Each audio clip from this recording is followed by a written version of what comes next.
Queridas irmãs, queridos irmãos, nossos encontros aqui em nossa casa e agora também nos lares das pessoas que nos honram através da TV Alvorada Espírita, com a sua audiência no Brasil e em vários países do mundo.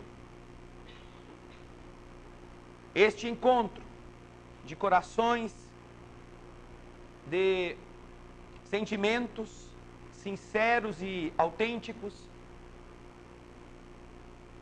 como sempre explicamos, tem uma finalidade muito diferente daquela que, no primeiro momento, podemos imaginar. Muitas pessoas buscando a melhoria do corpo físico, que não foi conseguida nem em hospitais, nem em tratamentos variados, usando os químicos lícitos que a farmacologia combina, buscam nos tratamentos alternativos a modificação das estruturas orgânicas para que elas se tornem melhores. E entre estes tipos de atendimento, o mundo espiritual se coloca como uma das opções, porque domina uma técnica e utiliza princípios que a medicina humana um dia também conhecerá e se servirá deles. Mas aproximadamente daqui pelo menos 400 a 500 anos. No entanto, quando o mundo espiritual, já desde antes de Jesus inclusive, mas principalmente com o Divino Mestre, se coloca também apoiando o ser humano na melhoria da estrutura física, esta terapêutica não se limita à ingestão de remédios ou à realização de cortes e cirurgias, porquanto o mundo espiritual não necessita valer-se destes princípios para transformar a realidade biológica. Ninguém encontrou nos evangelhos algum milagre que Jesus tenha precisado solicitar uma faca, uma navalha, uma agulha, para devolver ao indivíduo o equilíbrio orgânico. Porque a ação magnética guarda um potencial tremendamente mais profundo e amplo do que aquele que a medicina humana tem conseguido explorar.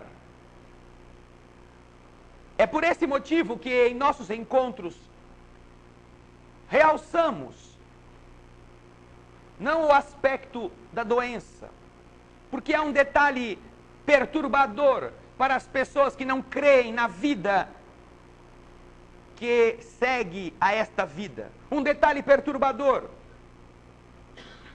que é exatamente este: que no cemitério estão lápides de pessoas que foram doentes desde criança, ao lado de lápides de pessoas que nunca ficaram doentes em toda a sua vida, e que em nenhuma das duas hipóteses conseguiram passar daquela data fatídica em que tiveram que devolver à natureza aquilo que era da natureza terrena. Portanto, seria uma impropriedade lógica imaginarmos que o mundo espiritual construísse sobre nós, à nossa volta, um hospital extremamente avançado para curar, para tratar aquilo que não tem tratamento. Porque tanto quanto os mais doentes, os mais sadios também estão condenados. Tanto quanto os mais enfermos, os mais fortes, os mais rígidos, não terão como fugir de entregarem a roupa que nunca sofreu nenhum problema.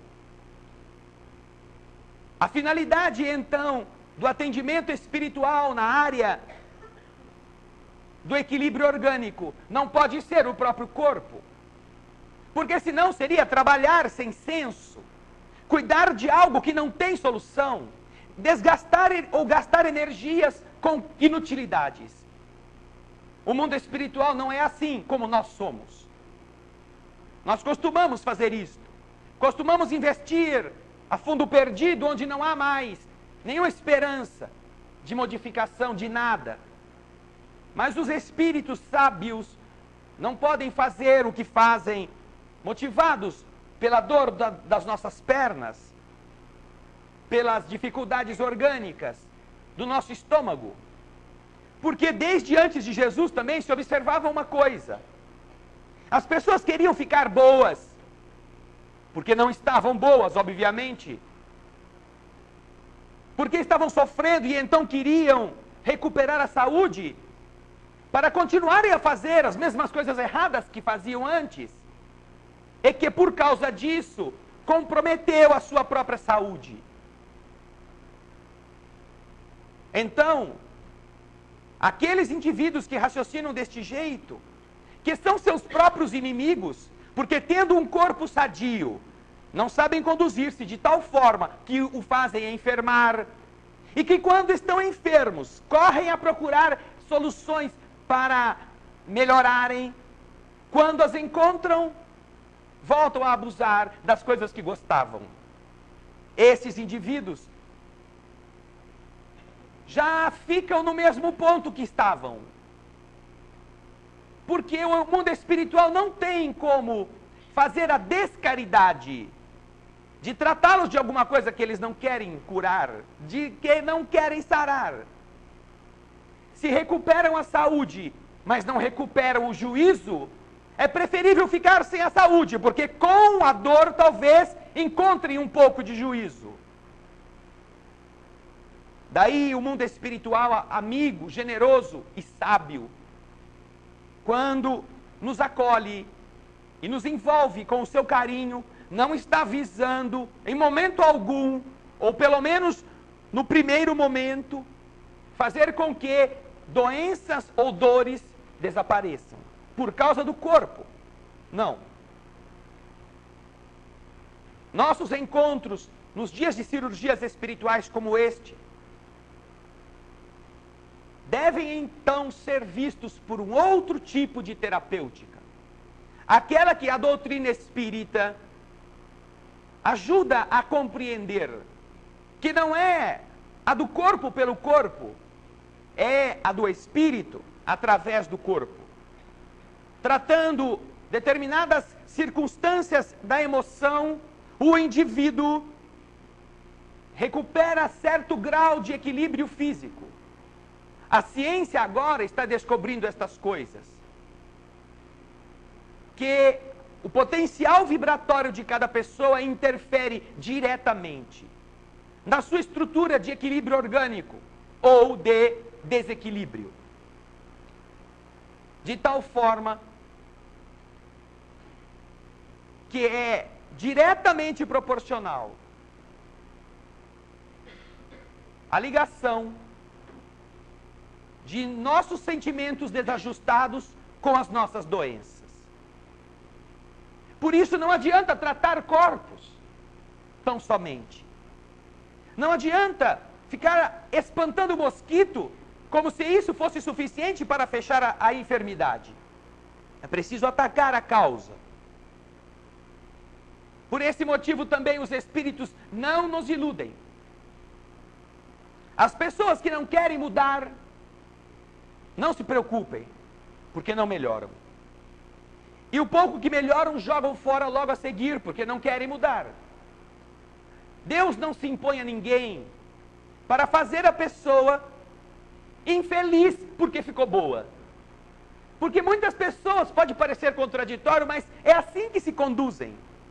Quando estão doentes, tem assunto para mais de metro. Ai, porque está doendo aqui, porque Vocês já viram como as pessoas contam o que o médico falou naquela consulta quilométrica que ela foi? E falou tal coisa, e aí fizeram uma junta. Quando faz uma junta médica, então é o céu. Aí aquela pessoa conta da sua dor, da sua tragédia, do seu problema. Então ela tem assunto. Todo mundo se ocupa de ver se ela está melhor, se ela está se recuperando. Parece então que ela é muito querida. Agora, quando ela começa a melhorar, o que começa a acontecer é que aí ela vai perdendo o assunto. E a hora que ela sara, então é desgraça. Porque vai falar o quê? Está doendo aqui? Não. Está doendo lá? Também não. Está doendo a cabeça? Passou. Ai, meu Deus, agora eu vou ficar na pior, porque ninguém vai querer saber de mim. Então existem pessoas que enquanto estão doentes, estão boas. Mas que quando ficam boas, aí ficam doentes. Estas discrepâncias são do ser humano, que se diz racional e inteligente. E é estranho que mesmo as pessoas que tenham algum conhecimento do mundo invisível se esqueçam desses detalhes. Nós somos aquilo que fazemos de nós mesmos. Todos os que estamos aqui com algum tipo de problema, somos culpados por ele. Ninguém que está aqui é inocente. Mesmo que as circunstâncias da vida possam fazer parecer que ela não teve culpa alguma por aquela enfermidade ou por aquele problema que ela está vivendo. Porquanto existem fatores motivadores de doenças que estão enraizados em nosso espírito por conta de coisas que fizemos em outras existências. Porque é muito mais lógico que sejamos nós os culpados pelas dores que carregamos do que atribuir essa culpa à divindade perfeita, bondade plena, absoluta, que não deseja a nenhum dos seus filhos o sofrimento. Tanto quanto é muito mais fácil atribuir ao filho que foi à escola, que voltou da escola, que foi brincar, que foi fazer o que não devia nas traquinagens de criança, o machucado, que conseguiu aí num jogo de bola, caindo de uma árvore, ou fazendo alguma aventura que não deu certo, do que imaginar que foi o pai dele, que pegou um serrote, pôs a mãozinha do menino em cima da mesa e começou a serrar a carne até quase chegar no osso.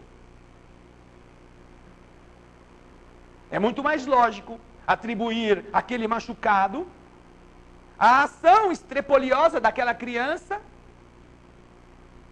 do que dizer que foi a mãe ou o pai que fizeram isso com ele. Desse mesmo modo, aprendemos com a doutrina espírita e com Jesus que somos nós os causadores dos nossos problemas. E então, se hoje estamos diante dos problemas, vamos buscar a causa deles. Vamos entender como eles acabam aparecendo em nós, sejam problemas orgânicos, sejam problemas emocionais, sejam problemas de equilíbrio mental, sejam problemas obsessivos. Todos eles são fruto da escolha que fizemos. Mas eu não sou nem espírita, como é que eu vou ser responsável por isso? Não tem problema. Você não precisa ser espírita para que a lei do universo funcione. Nós conhecemos casos de muitas pessoas que, não sendo espíritas, vivem tomando remédios, fazendo exames, e nunca encontram solução para o seu problema. E que mesmo sem ser espíritas, vão a uma casa de oração, uma casa espírita, recebem 1, 2, 3 vezes o passe magnético e de repente some tudo que tinha. Sem precisar pagar nada, nem fazer nenhum exame. Deus não é Deus dos espíritas. Não é Deus dos católicos, dos evangélicos. Deus é Pai de todos. E por ser Pai de todos, nos ensina o caminho. O problema é ver se a gente quer. segui-lo. E este caminho não é apenas como nós até hoje imaginamos, ou não se restringe, não se resume a ir em igrejas. Porque nós fazemos isto para ver se conseguimos outras coisas. Mas não é isso que está no Evangelho. Não é ingressar nos templos de oração, de cumprir rituais, que nós nos vacinaremos contra certos problemas. Vamos observar se aqueles que fizeram isso em grau profundo, no maior grau de entrega, tiveram saúde, tiveram riquezas, tiveram bens. Todos eles entraram neste caminho e saíram muito piores, física e materialmente, do que estavam antes. Ah, eu vou na igreja tal porque lá vou me dar bem na vida. Porque lá a gente dá não sei quanto, recebe não sei quanto. Isso é uma jogatina. Mas por que tanta gente procura? Porque tanta gente se sintoniza com o que é fácil, esquecendo-se do Evangelho. O Evangelho fala, procurai a porta estreita. Procurai entrar pela porta estreita, porque a porta que leva à perdição, esta é muito larga. O que nos faz esquecer destas coisas? O interesse, o apego às coisas da matéria. É por isso então que me vem à mente uma história que o Evangelho relata. Uma história de uma festa de casamento. Jesus a conta. E parece uma festa até esquisita, ou uma situação bastante anacrônica. Porque olha só, um rei, hein? Não é um Zé qualquer. Um rei, ele queria realizar as núpcias do seu filho. O filho ia casar, o príncipe.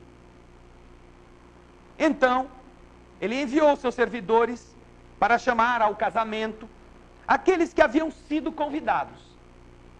Casamento, festona, é o rei. O que ele fez? Mandou convite para aquelas pessoas que a princípio ele gostava. Ele queria que viessem à festa do seu filho. E então, mandou os seus servos, olha gente, não esquece, é hoje, vamos lá, é o casamento do príncipe. Aí, chegados os servos do rei a avisá-los, nenhum deles quis ir no casamento. Que coisa estranha, não é? Eles se recusaram a ir. Aí, o rei enviou outros servidores com ordens de dizer da sua parte aos convidados, escuta aqui, gente, olha, eu preparei a festa, mandei preparar o jantar, fiz matar meus bois e tudo o que havia feito cevar, tudo está preparado. Vinde às núpcias. Mas, chamados de novo pelo rei, estes convidados não quiseram nem saber. Um foi para a sua casa de campo, o outro foi para o seu negócio. Outros ainda, que nem foram para a casa de campo, nem foram para o seu negócio, se apossaram dos servidores do rei e os mataram, após lhes ter feito muitos ultrajes. Era uma festa, hein? Imagina se não fosse. O rei, então, tendo sabido disso, se encheu de cólera e, tendo enviado seus exércitos, exterminou estes homicidas e queimou sua cidade. Então, tudo feito. Porco morto, leitão assado, com a maçã na boca, farofa, tudo lá em cima da mesa. Isso não está no Evangelho, é o que estou inventando. Tá? Então, com tudo pronto, e olha, não adianta ter tudo pronto, o príncipe está lá esperando, todo vestidinho, parece um pinguim. Aí tem a princesa que vai casar com ele, todo mundo esperando o quê? Esperando o povo, não é a comida. O frango, o porco não vão aplaudir o príncipe, já estão mortos lá, estão esperando ser devorados. Quem vai gostar de ver é o povão, a turma que foi convidada. Então o rei disse aos servidores: o festim de núpcias está preparado, mas aqueles que haviam sido chamados dele não foram dignos. E depois, nas encruzilhadas, e chamai para as núpcias todos aqueles que encontrardes. Seus servidores, indo então pelas ruas, reuniram todos aqueles que encontraram, bons e maus.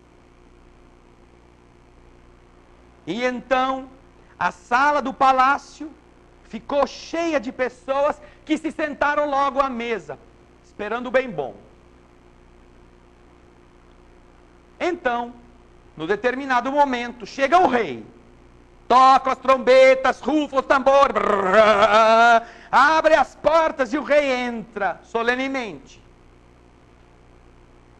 E então, vê aqueles que estavam sentados à mesa, pessoas desconhecidas, não eram mais os seus convidados, porque os convidados não quiseram saber, foram preocupar-se com seus problemas, com o seu negócio, com o seu passeio, com a sua diversão, ou foram violentos com aqueles emissários do chamamento.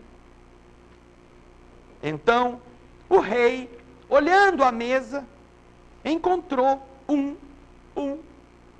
que não estava vestido para o casamento. Não estava trajando a roupa nupcial. Ele era daqueles da boca livre. Veja só. Não era amigo do rei, não era amigo do príncipe, nem conhecia a princesa, não sabia nem como era a cara dela.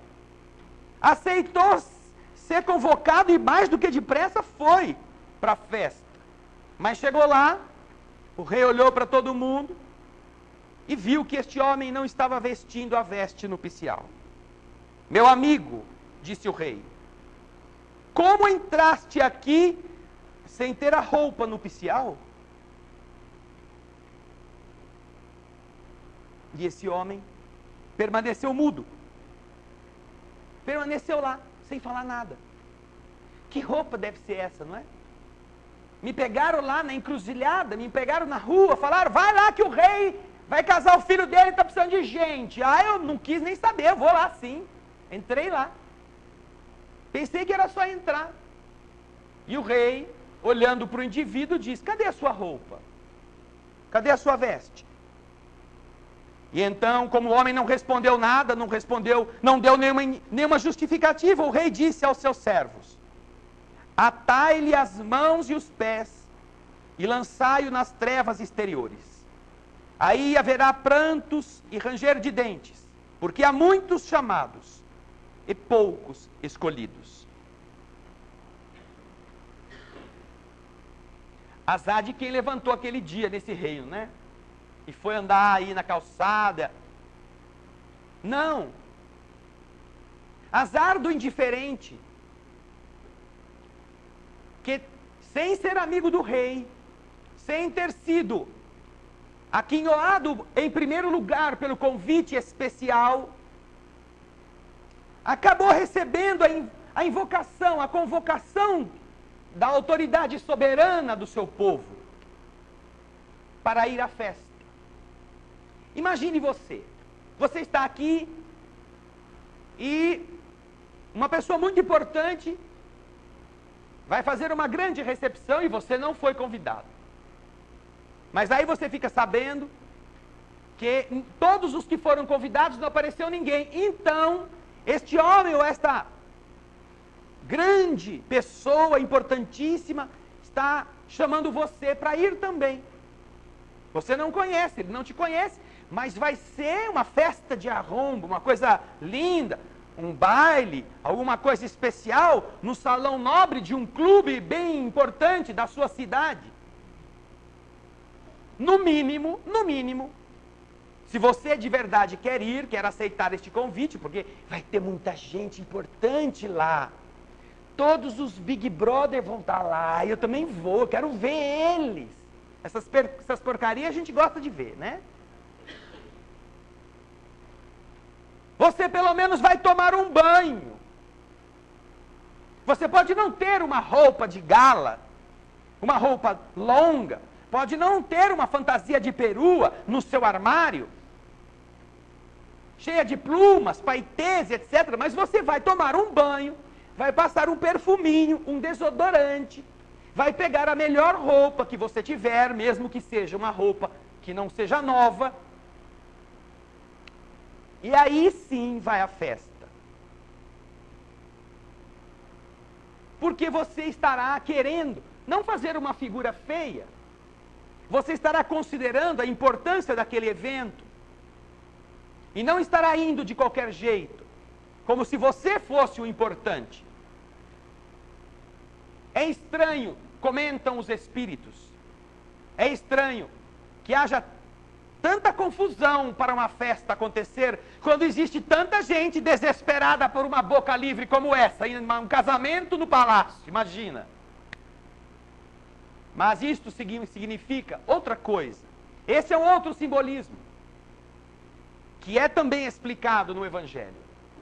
O simbolismo daqueles que foram convidados pelo Rei da vida a trabalharem, a estarem com ele, num momento tão importante da sua jornada, numa festa, em que iria casar o seu filho, dar o melhor que tem, como os pais consideram os seus filhos, e comemorar isto com as pessoas convidadas. Só que ninguém que foi convidado não estava nem aí, tinha mais coisa para fazer. Não davam então importância a este encontro. Naturalmente, isto se pode associar com muita clareza aos processos da evolução religiosa, em que o Cristo que vem, nas núpcias com que Deus deseja presentear a humanidade, não encontra ninguém para ir ao jantar. E ainda, os que são enviados como seus mensageiros para convocar o povo para as coisas belas do Espírito, são triturados, são destruídos, assassinados por aqueles que, não tendo ido ao seu negócio, nem tendo ido à sua casa de campo, ali estavam sem fazer nada e resolveram então se divertir, matando os enviados do rei. E então, não tendo sido bem-sucedido na primeira tentativa, o Senhor espalha o convite para todos os que estiverem nas ruas, para todos aqueles que aceitarem ir a essa festa. Não é mais o povo eleito, o povo do Deus único. Não é mais o povo que veio do Egito, do cativeiro, e que, tendo recebido o convite, desprezou-o. Agora, todos os que estiverem espalhados pela terra são chamados. Este é um sentido muito belo, que confere a cada criatura a oportunidade de partilhar desse instante especial do rei ao celebrar as núpcias de seu filho. Mas, acolhidos todos no salão nobre do palácio, é de se esperar, e aí vem as escolhas de cada pessoa, que aqueles que assim aceitem ir a esta festa, cuidem-se de nela estar adequadamente apresentáveis. Não como indivíduos indiferentes, preguiçosos, sujos, mal cheirosos. Não como indivíduos que vão como se eles fossem os importantes na festa, sem tomarem banho, sem se limparem, sem se higienizarem. E com isso esperando que poderão participar como convidado nobre de um evento especial. que continua sendo especial porque é o filho do rei que vai casar. Que coisa mais interessante esta, de nós não tendo nenhuma intimidade com a divindade, com este rei, sermos aceitos no ambiente que partilha com ele as intimidades da grandeza do reino. Ninguém foi barrado porque era pobre. Ninguém foi barrado porque era feio. Ninguém foi barrado porque era viciado, porque era adúltero, porque era indecente. Foi barrado porque não estava vestindo a veste nupcial na festa. E se nós pudermos entender o que significa isso, agora sim, neste momento de vida, que o Consolador prometido vem revelar as coisas, não basta estarmos na casa de Deus, no seu palácio. Tenha Ele que nome possua.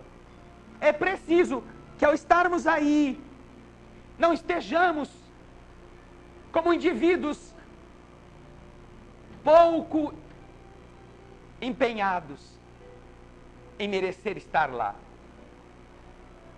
Como indivíduos que vão em qualquer lugar, de qualquer jeito, e dali saem igualmente, sem nenhum compromisso.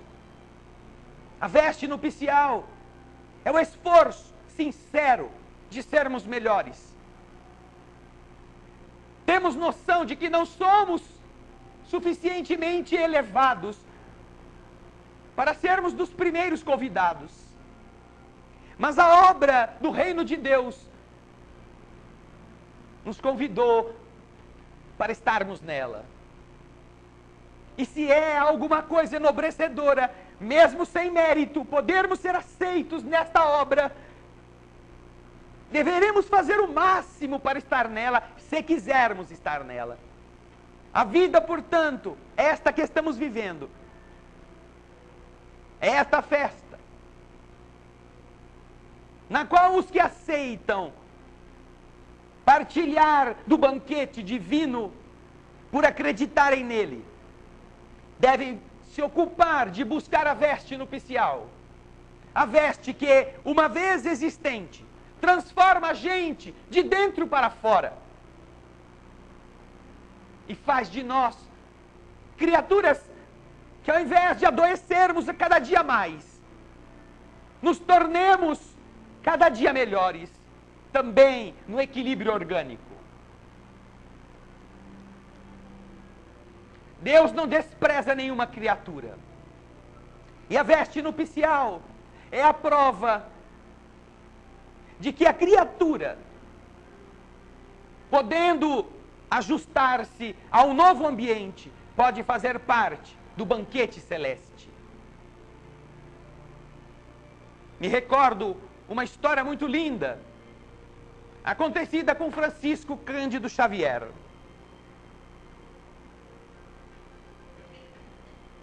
Em determinado dia da semana, geralmente no fim de semana, Chico Xavier realizava um culto evangélico, uma reunião ao ar livre, aberta ao público. Reunião esta que ficou conhecida como aquele contato fraterno à sombra do abacateiro, porque colocavam bancos de madeira debaixo de um abacateiro que havia no terreno, e lá lia-se o evangelho, cada um comentava um trecho. Lugar aberto, lugar público. Aqueles que sempre acompanhavam o Chico se mantinham próximo, eram convidados a explanar as lições do evangelho do dia, e junto deles o povão, que ia também, porque queria partilhar daqueles momentos especiais, onde aprenderiam coisas belas, na companhia de pessoas, ou pelo menos daquela pessoa que as vivia 24 horas por dia. veste nupcial que Chico trajava, tecida linha por linha, pelo seu sacrifício, pela renúncia, por sua capacidade de esquecer as ofensas, de vencer as próprias doenças, porque desde criança, nós que estamos aqui desejando encontrar a saúde, desde criança ele era enfermo. Estão todos lá. O Evangelho aberto, comentando das coisas lindas, da capacidade de perdoar, da necessidade de renunciarmos, de vencermos nossos limites, da maneira nobre de olharmos uns para os outros como irmãos, de tolerarmos as deficiências alheias, de nos ajudarmos nas angústias para que as nossas mãos, todas juntas, nos ajudassem em conjunto a sair das dificuldades. Tudo muito lindo. Quando, pelo portão que estava aberto, entra um cachorro. Cachorro de rua. Cachorro sem dono. Cachorro sarnento. Um cachorro que ninguém queria. Parece que, atraído pelas luzes da beleza do Evangelho, os bichos também iam assistir e aprender. Numa lembrança franciscana dos que escutavam aquilo que os espíritos tinham para dizer. Só que esse cachorro, além de todas as mazelas que carregava com ele, no desespero da fome, por lhe faltar uma fonte melhor de alimento, tinha entrado em conflito com uma carniça que encontrara em algum terreno. E a tinha devorado e tinha rolado com ela, e estava muito perfumado. Aquela catinga de carniça que vinha com o cachorro era um teste para que aqueles homens que estavam na festa provassem que tinham a veste nupcial verdadeira. E o cachorro, como esses cachorros inocentes, que vem aquela reunião de pessoas e já está acostumado a tomar pedrada por todos os lados e já não tem mais medo dos homens estranhos, vai se chegando, abanando aquele rabão meio pelado. E quem está por perto já sente o cheiro, já imagina as pulgas, os carrapatos, aquele cheiro horrível. E mais do que depressa, caridosamente dá um chute no cachorro. Sai daí.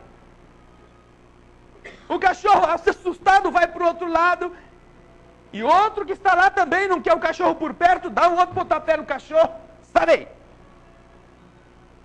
E o cachorro vai sendo espantado. Vai sendo levado de um lado para outro, esperando que alguém tivesse alguma postura carinhosa com ele. E sentado no seu banco, Chico observa os que comentam, os que estão falando, os espíritos que estão no ambiente, e o pobre do cachorro, cujo odor agora empesteia aquele ambiente aberto, obrigando muitos a se controlarem por causa da náusea que produzia. E então o cachorro vai indo de pontapé em pontapé, de cutucão em cutucão, e vai chegando onde está Chico Xavier, sentado no banco. E quando Chico vê o cachorro, Chico bate nas suas pernas, chamando o bicho. E o cachorro pula no seu colo. E ele começa a acariciá-lo. E nesse momento, eu ouvi isso de pessoas que estavam lá e que provavelmente tenham dado um chute no cachorro também. Quando Chico faz isso, Uma onda de perfume de rosas invade todos os que estavam ali e os envolve. Rosas que embriagam o olfato de cada um que ali está. Já não é mais um cachorro sarnento, já não é mais um bicho mal cheiroso, fedendo, que ninguém queria. O amor por um animal assim enjeitado, esquecido, justificou de tal modo a ação espiritual que, num efeito físico muito conhecido, as entidades nobres que ali estavam sinalizam e educam os homens indiferentes que o amor é capaz de superar o mau cheiro e que podem brotar perfumes, mesmo de onde a podridão esteja vicejando. Talvez este tenha sido o discurso mais importante daquele dia, em que um homem que tinha veste nupcial de verdade usou um irmão enjeitado, um cachorro sarnento, e aplicou amor sobre ele, para que o mundo espiritual pudesse provar a todo mundo, todos os encarnados, que este é o único caminho, e que mesmo que seja com um bichinho, os espíritos amigos identificam o amor onde ele está, e são capazes de converter o mau cheiro em perfume. Esta é uma ótima representação do que significa estarmos na Terra. E mesmo sem requisitos especiais, aceitarmos o banquete para o qual fomos convidados, o banquete da bondade, o banquete da transformação da humanidade, o banquete da humildade, da amizade, e estarmos nele trajados decentemente, vivendo estas coisas simples, sabendo entender as pessoas, abraçá-las quando estão aflitas, escutá-las mesmo quando estejam em condição de desequilíbrio, e ser importante para que os espíritos amigos tenham uma base a partir da qual possam tocar o coração das outras pessoas e convencê-las de que não é o mal que governa o mundo. Não, não é não. O que governa o mundo sempre foi e continuará sendo a bondade. Essa bondade que cada um de vocês também possui. Essa bondade que faz com que, enquanto vocês estão sentados aqui, amigos que vocês não conhecem, invisíveis, foram até onde vocês moram, envolveram os que ficaram lá e que não quiseram vir com você, estão tratando de sua esposa, de seu marido, de seus filhos, daqueles que às vezes até mesmo nós esquecemos de lembrar. Mesmo que você não tenha se recordado deles, este amor vai visitá-los, e não apenas para tratar dos seus corpos, mas para trazer, para amparar espíritos perturbadores que possam estar lá nas suas casas, fora aqueles que vieram conosco. Porque nós somos mais ou menos esse cachorro sarnento. Vivemos enredados em coisas apodrecidas. E apesar disso, chegamos e eles nos colocam no seu colo e tratam de nós. Mas não é pelo corpo que vocês possuem, não. É pelo espírito que habita este organismo de carne por um tempo, e por tudo aquilo de bom que cada um de vocês pode fazer, se acreditar de novo que é importante a sua vida na terra. Mesmo que você não fique milionário, mesmo que você não fique tão rico como sonhava, mesmo que você não consiga nem ficar na classe média, aonde você está, você é um agente que vale mais do que um corpo doente e é capaz de ajudar Jesus a melhorar o mundo. Não existe uma hora mais adequada do que esta. Poderia ser nós, poderíamos estar lá, em Áquila, 2 dias atrás, dormindo em paz. E se fôssemos nós que tivéssemos a vida ceifada por uma viga de pedra que caiu sobre nossas cabeças, sem tempo de a gente acordar, o que iríamos fazer? Que planos iríamos então desenvolver? Os espíritos amigos, num outro capítulo do Evangelho, que tem muita ligação com este,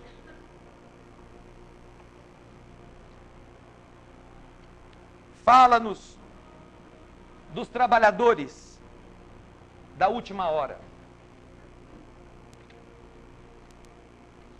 E dizendo dos trabalhadores, nos apresenta uma mensagem do Espírito Erasto, falando das tarefas que estão incumbidos os que, entendendo que são trabalhadores da última hora, estão na terra para fazerem a vontade de Deus mais do que a sua própria. Diz Erasto: não ouvis já se agitar a tempestade que deve dominar o velho mundo e tragar no nada a soma das iniquidades terrestres? Ah, bendizei o Senhor, vós que haveis posto vossa fé em sua soberana justiça, e como novos apóstolos da crença revelada pelas vozes proféticas superiores, e de pregar o novo dogma da reencarnação e da elevação dos espíritos, segundo tenham bem ou mal cumprido suas missões e suportado suas provas terrestres. Não vos amedronteis, as línguas de fogo estão sobre vossas cabeças. Ó verdadeiros adeptos do Espiritismo, sois os eleitos de Deus. Ide e pregai a palavra divina. A hora é chegada em que deveis sacrificar a propagação dela, os vossos hábitos, os vossos trabalhos, as vossas ocupações fúteis. Ide e pregai. Os espíritos do alto estão convosco. Certamente falareis a pessoas que não quererão escutar a voz de Deus, porque essa voz as chama sem cessar à abnegação. Pregareis o desinteresse aos avarentos, a abstinência aos dissolutos. Pregareis a mansuetude aos tiranos domésticos e aos déspotas. Palavras perdidas, eu o sei, mas que importa? É preciso regar com os vossos suores o terreno que deveis semear, porque ele não frutificará e não produzirá, senão sob os esforços reiterados da enxada evangélica. Sim, vós todos, homens de boa fé,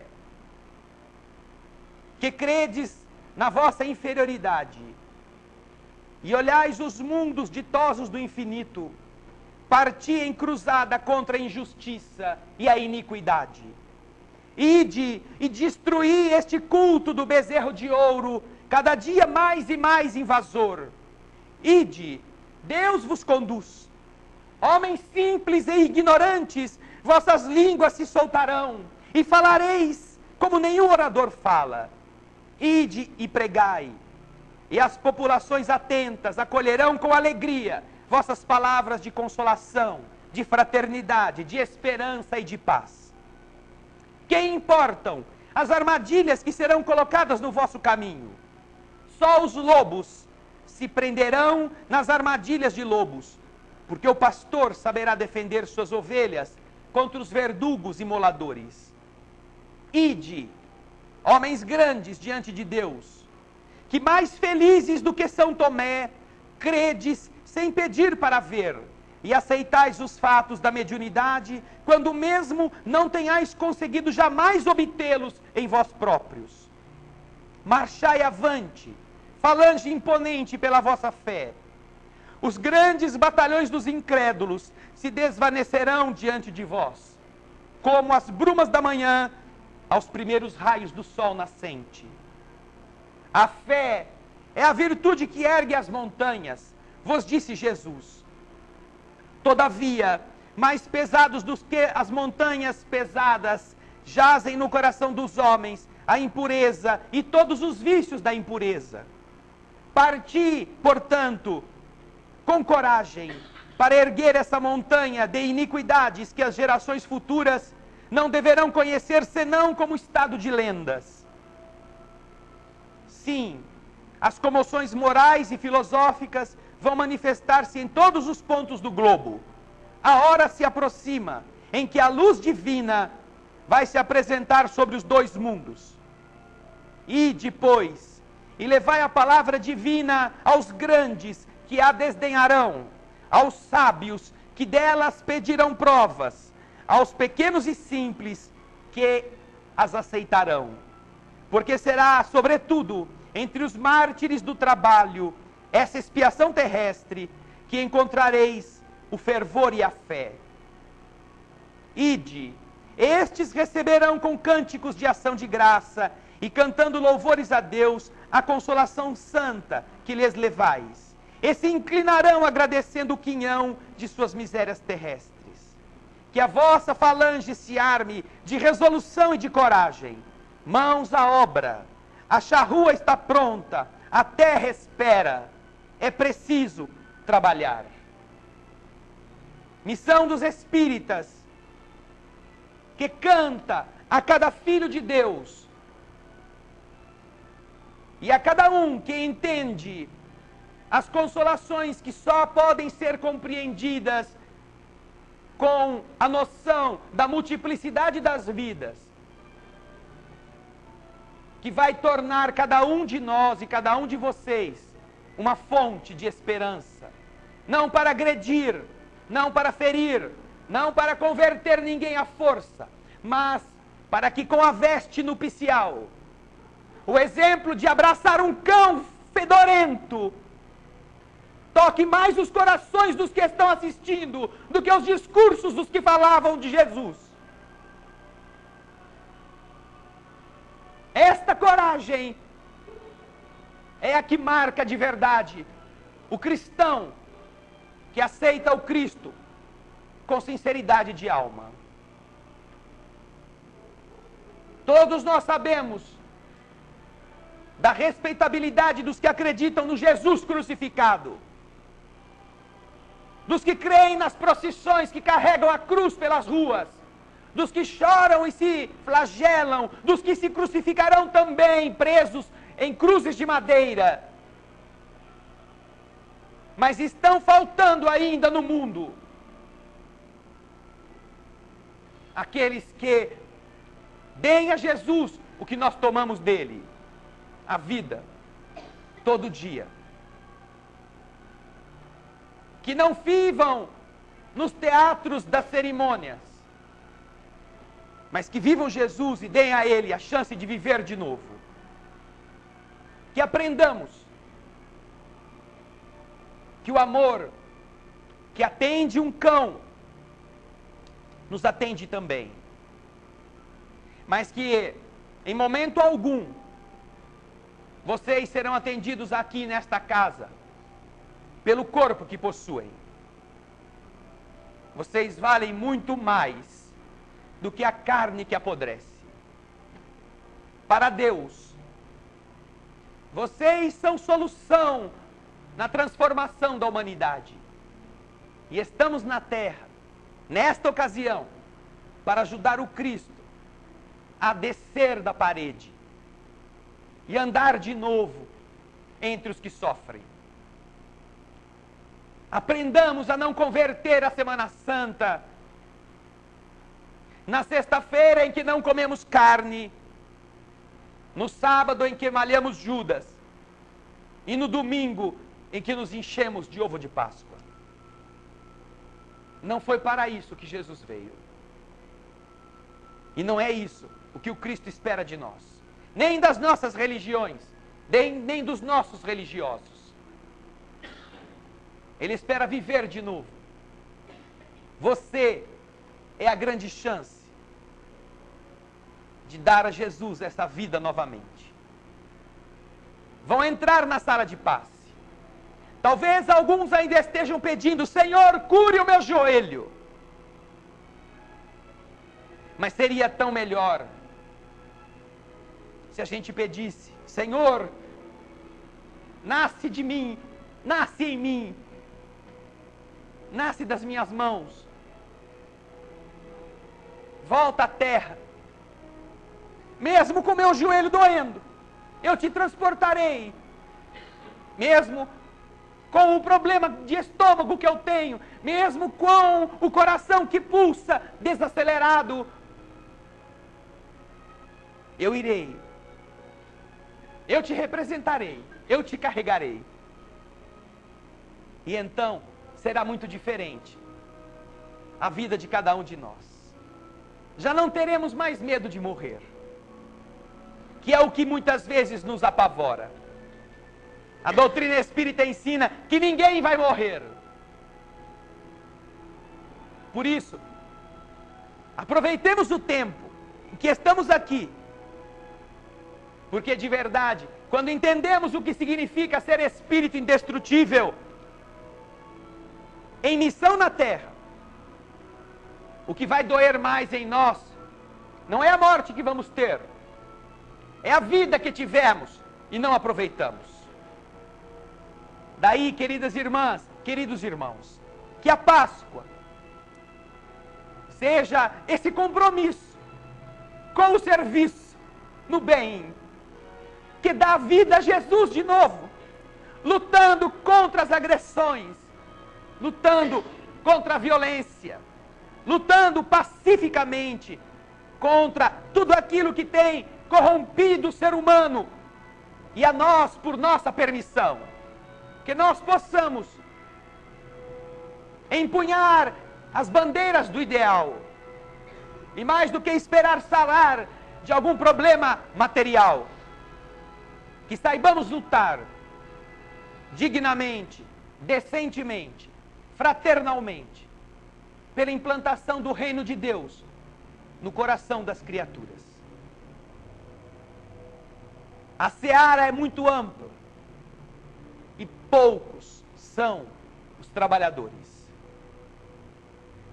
Com 12, com 11, Jesus transformou a humanidade inteira. Estamos aqui em mais de 200.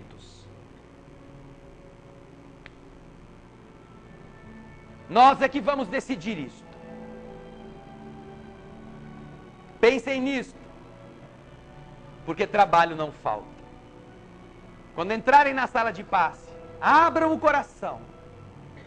E mais do que pedirem coisas para o corpo, peçam para estarem em sintonia todo dia com os ideais divinos. Fazer a vontade do Pai. Estar com a veste nupcial em dia. Ter coragem de vesti-la e honrá-la. Mesmo com defeitos, mesmo com problemas, mas lutar para não sujá-la. Aí estaremos sadios. No espírito, na alma. E todos os corpos que tivermos nas encarnações sucessivas estarão em equilíbrio também. Não precisarão adoecer mais. Porque nós nos vestimos com a roupa do bem. E ela continua valendo em cada um. Pensem nisso. Muita paz.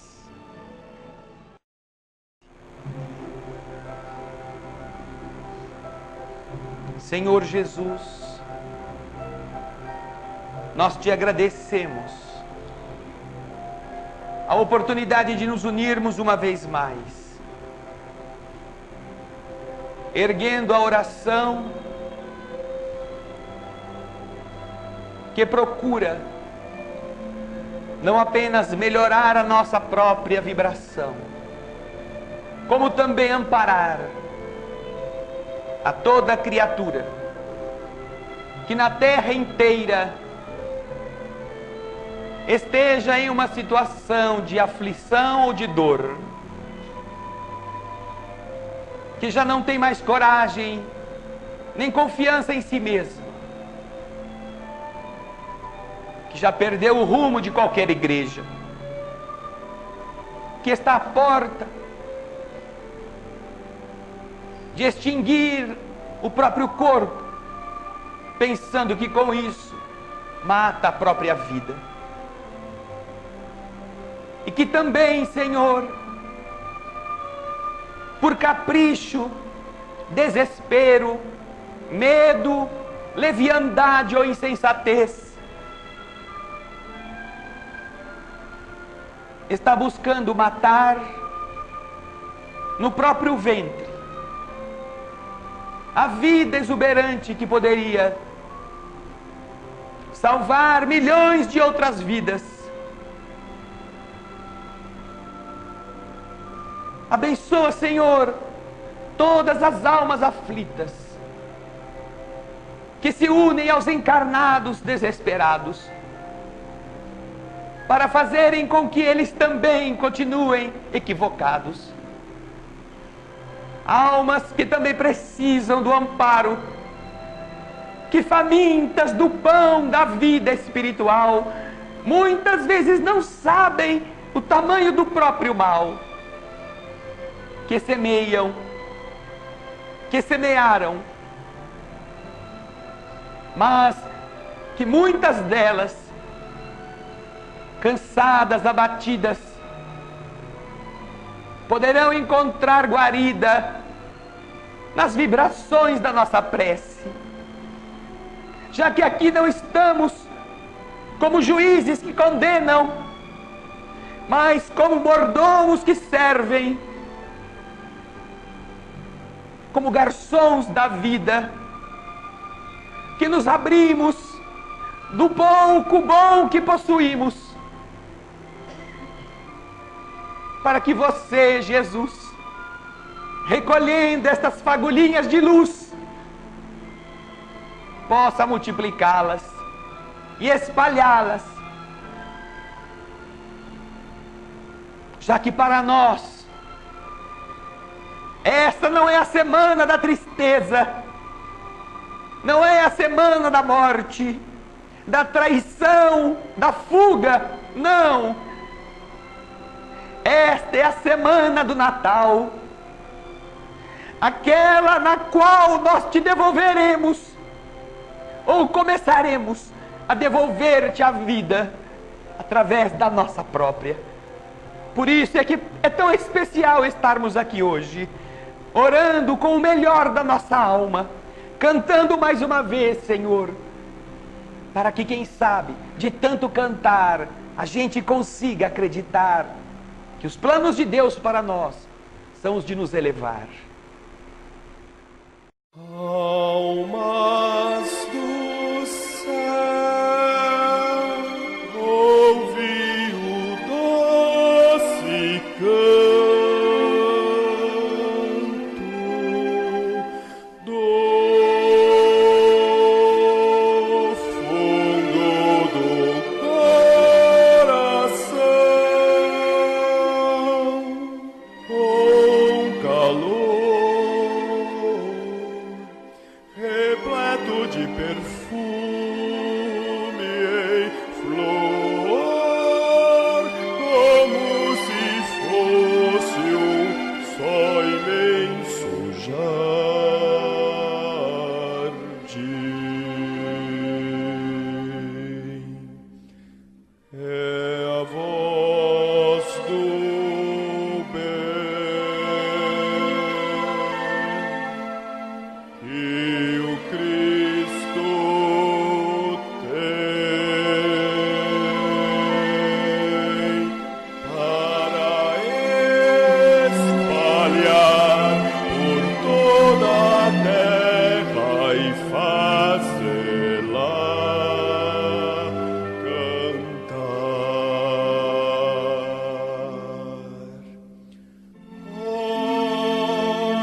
agradecemos e assim queremos te espalhar, te dividir com quem não sabe sorrir. A quem ficou